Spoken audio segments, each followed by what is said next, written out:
Hi friends, welcome to LKV Computer Academy. இன்னைக்கு நம்ம என்ன பார்க்க போறோம் அப்படினா வேர்ட்ல வந்து ஷார்ட்கட் கீ யூஸ் பண்ணி நம்ம எப்படி லைனை வந்து டிரா பண்ண போறோம்னு பார்க்க போறோம். ஃபர்ஸ்ட் நம்ம என்ன பண்றோம் அப்படி பார்த்தீனா கீபோர்ட்ல வந்து 1 2 3 இருக்குல அதுல வந்து நிறைய சிம்பிள்ஸ் இருக்கும். அத பேஸ் பண்ணி தான் நம்ம என்ன செய்ய போறோம். இப்போ வந்து லைன் டிரா பண்ண போறோம். ஃபர்ஸ்ட் நான் என்ன பண்றேன் அப்படினா மைனஸ் சிம்பிள் இருக்குல அத நான் என்ன பண்றேன்னா 3 டைம்ஸ் பிரஸ் பண்ணிட்டு என்டர் பண்றேன். நமக்கு என்ன செய்யுதுனா ஸ்ட்ரைட்டா ஒரு லைன் வரும். சரிங்களா, இதுக்கு அப்புறம் வந்து நம்ம என்ன செய்யறோம்னா ஷிஃப்ட் அமுக்கி அந்த மைனஸ் சிம்பிள் இருக்குல்லையா அதில் போட்டினா அண்டர்ஸ்கோர் வரும். அதேமாதிரி நம்ம 3 டைம் ப்ரெஸ் பண்ணிவிட்டு என்ட்ரு பண்ணீங்க அப்படின்னா அந்த லைனுக்கும், அதாவது மைனஸ் சிம்பிளில் உள்ள லைனுக்கும் இந்த லைனுக்கும் டிஃப்ரெண்ட் இருக்கும். ஏன்னா அது வந்து ரெகுலர் ஃபாண்டில் வரும், இது வந்து போல்டுங்கிற ஃபாண்டை யூஸ் பண்ணி நமக்கு என்ன செய்யணும்னா லைன் வந்து ட்ரா ஆகும்.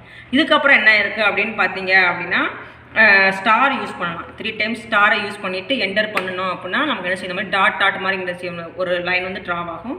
இதுக்கப்புறம் என்ன இருக்குது அப்படின்னா ஹேஷ் 1 2 3 டைம்ஸ் ப்ரெஸ் பண்ணிவிட்டு என்ட்ரு பண்ணோம்னா நமக்கு என்ன செய்யணும்னா இந்த மாதிரி ஒரு பேட்டர்ன் நமக்கு என்ன செய்யணும்னா லைனாக ட்ரா ஆகும்.